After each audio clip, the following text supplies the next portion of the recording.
Alright, so this is a quick CM 101 series, and the first lecture we're going to talk about is the mind. Very interesting. And this is lessons taken from a Zen doctor. He's also a Chinese medicine doctor.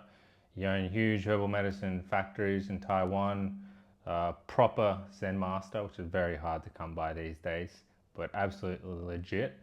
And he taught a very important understanding about the mind, which is not just helpful if you're a Chinese medicine practitioner. It's also helpful just for anyone wanting to understand their own life better. Very basic stuff, and probably things that we intuitively are aware of throughout the day. But actually seeing the framework can help us understand ourselves so much better. So let's have a look. So this right here, this picture, this is what it's all about. This is what we're going to be getting into today. So this is the mind as illustrated in a face from this Zen doctor. So the basics are the mind is split in two. We have a yes side, we have a no side, the yin and the yang. So every decision we make comes from one of these two polarities. Very, very simple. So in the picture, this is represented as yes or no, and the face being divided with a split down the middle.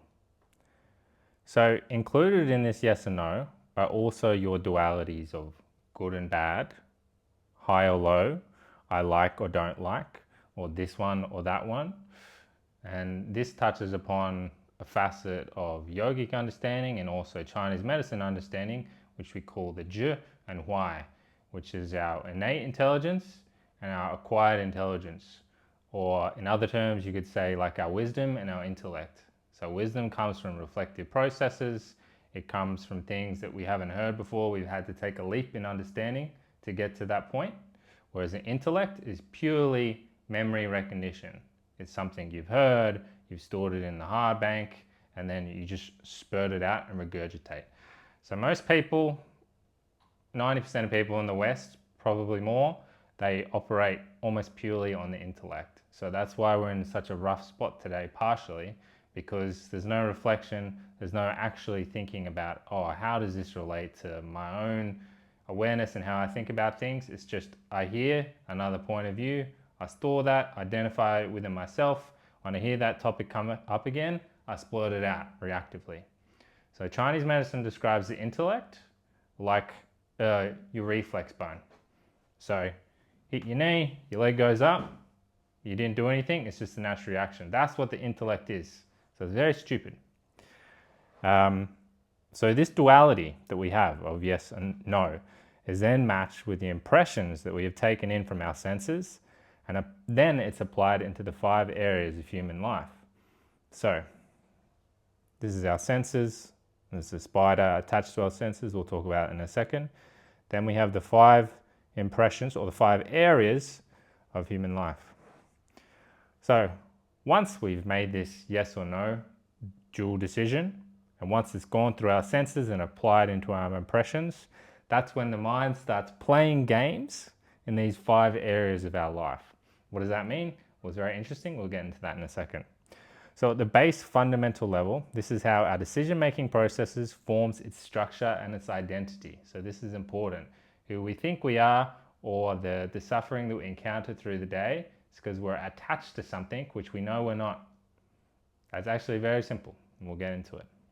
So let's talk about the impressions. Behind the face of the yes and the no, many impressions are collected. These impressions are then collected through your 6 senses. The 6th sense being feeling, and we'll talk about that more later. It's actually our extra sense. So all these senses arise from the interactions and experiences with the 5 different factors or the 5 different areas in your life.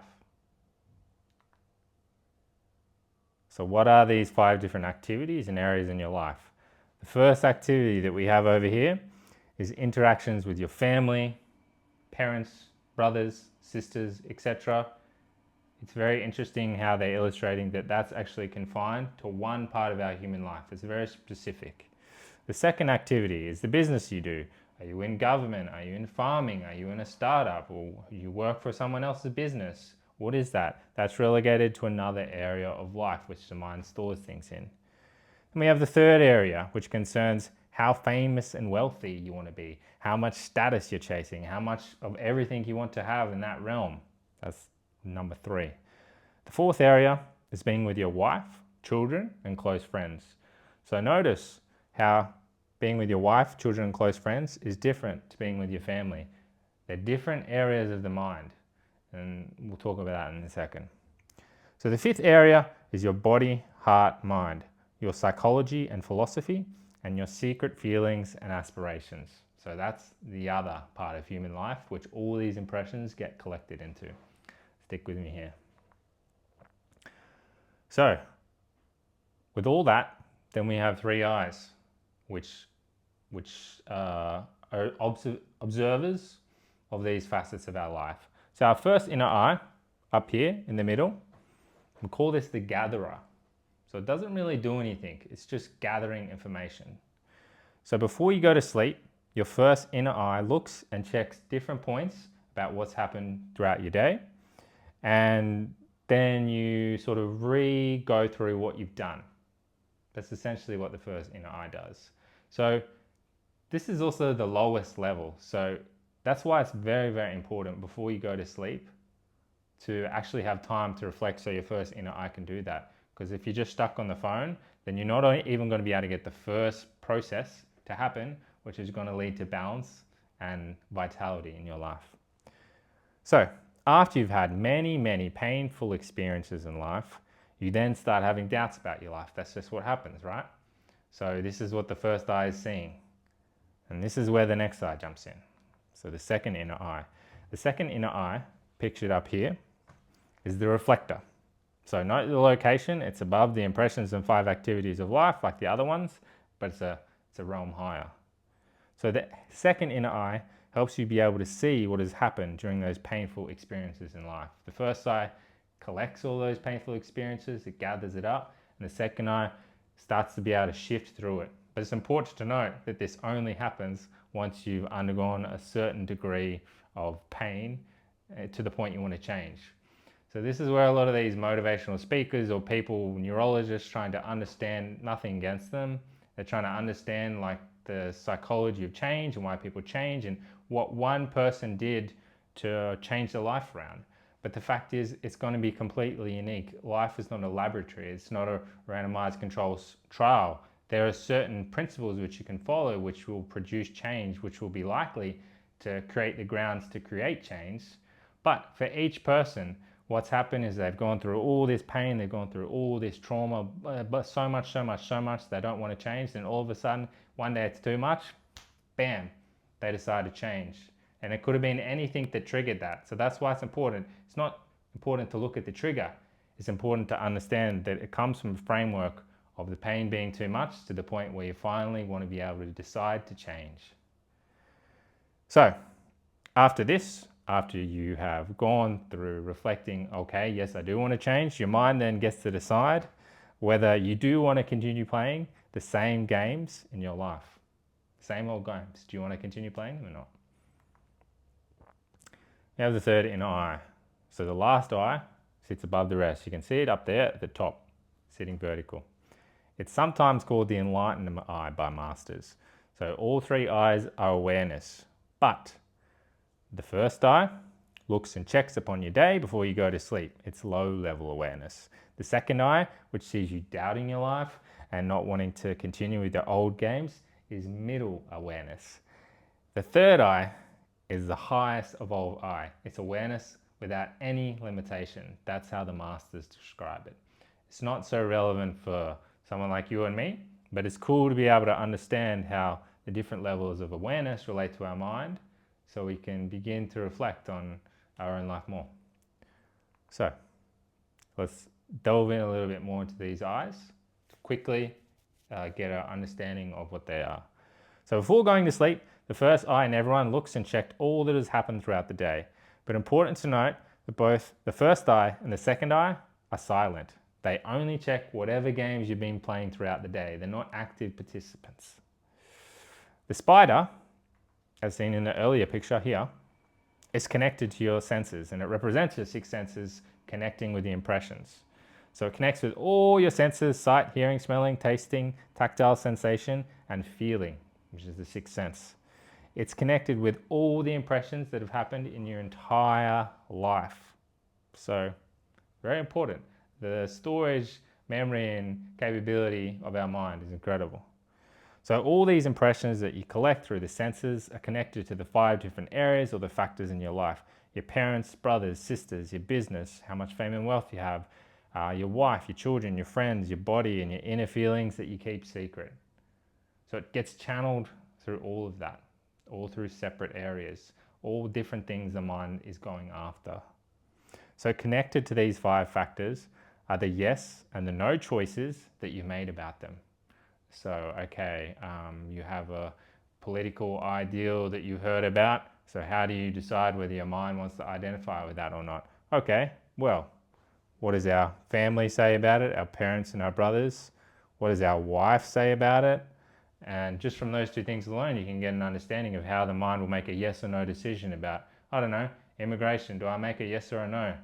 What are my parents saying about it? What are my brothers saying about it? How will that impact my wealth and my fame and my status among other people, how I say it? And then from all those decisions, from all those areas of life, you then make the decision. So this is very important to track, because if you can understand that your influences on your decisions are being made from things which are not necessarily your authentic choice, it's coming from other factors, then you're under control. And that's actually going to degrade your energy and your relationships with other people in the external world anyway. So there's always a cost. But do you want your cost to be your real self? You're saying exactly what you feel and people hate you for it? Or do you not want to say what you feel? People are under the illusion that you feel the same way as them anyway, even though they know that's not true, and your energy degrades. Make your choice. So what you see from your first eye always comes up when you close your eyes to go to sleep. The previous night's dream, if you remember when you wake up in the morning, is also seen by this same first eye.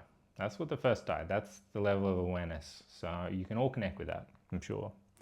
So the second eye, the middle eye sees is how much more aware you have become from the many painful experiences you've had in your life.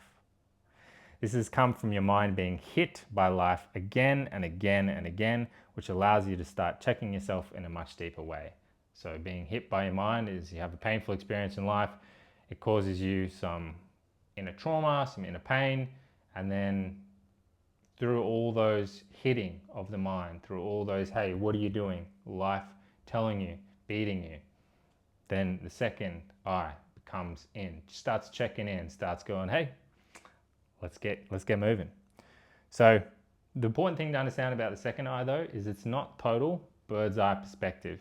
It still sees, there's still something painful that it sees. There's some pain there, there's some fear and worry that still moves inside the middle eye. But still, it sees things much clearer than the first eye, because at least the middle eye can now see that you have some fear. The first eye doesn't know, but the second eye can see that. So generally, we know that we don't have enough power to face that fear or to face that worry due to a lack of life force or chi, which is why that's so important for your health. So the big fear from there on that level is that you may not be able to change it. So there's this huge thing going on underneath our mind where, I don't know, I always used to be really anxious. And I was like, oh man, is there ever going to be a time when I'm not anxious? I've gone through every single thing. I've done this body practice. I've done this therapy. I've blah, blah, blah, blah, blah, blah, blah. But now looking back, I'm like, oh yeah, actually it is true. The truth was I didn't have enough chi. I didn't have enough life force, enough energy, enough power to face that. So subconsciously, I knew I couldn't change that. So that's what you're running away from. Very cool. So this is called your unconscious, and you're generally not aware of it. It only comes when you lie down to relax and sleep for most people. So the last eye, the enlightened eye. No fear or any pain is felt here. No anger, no worries, no pain. It's complete loss of everything. Everything is seen clearly with this eye. It sees why people cheat themselves in life. It sees why they're dishonest. It sees the game that people are playing. When you see with this eye, all dualities are gone. There's no yes or no, there's no good or bad, there's no I like or I don't like. It's completely beyond the intellect, which means it's completely beyond preferences. So, quickly, we can think about some of the implications of what this means for our life. There's a lot of talk about being good and people preaching about being good, but the fact is the people who do that are still stuck in the lower levels of consciousness. It sounds tough, but it's true because they can't understand the dualities, how the mind operates. So good behavior is just a scaffold. And good and bad in itself is only one part of the game your mind plays, or at least how the mind functions. Misunderstanding this point will lead to containment and control, because if you don't understand the yes and no dualities coming from within you and the impressions you've collected from the 5 areas of your life, then you're always going to be controlled and contained by the mind depending on your external circumstances. So, all behavior is self-regulated when access to higher levels of awareness are reached. This is the Eastern side of thing. They go, don't worry about the pathology too much. Find the pattern, see what it is, but there's no need to go into it. What you need to do is restore balance through achieving higher levels of awareness and health. The higher levels of the game aren't inside you. The higher levels of the game are inside you. That's another thing to be important of. They're not to be found in a framework, ideal, or belief. Now this here itself is a framework, but it's only useful to get to you to understand yourself and reflect in yourself in a better way. That's its useful extent. So if you're trying to find things out through an ideal or a belief, yeah, it's a scaffold and it can be good. I'm not saying it's bad. That's just how concepts work. You identify with the concept, you take it higher and higher up. That's what it is. But the ultimate freedom and the ultimate levels of being within yourself and understanding your mind are inside. They're not in any framework. So all this is related to the 8 levels of consciousness and the 10 levels of the mind, which we'll get into further. But this is just a brief framework where you can begin to understand how the mind operates. Very simple actually when you look at it, but if you start to become aware of these principles, man, it's very, very helpful. And it's not something that people often talk about, at least not in the West. So hope you've enjoyed, and I'll see you for the other videos.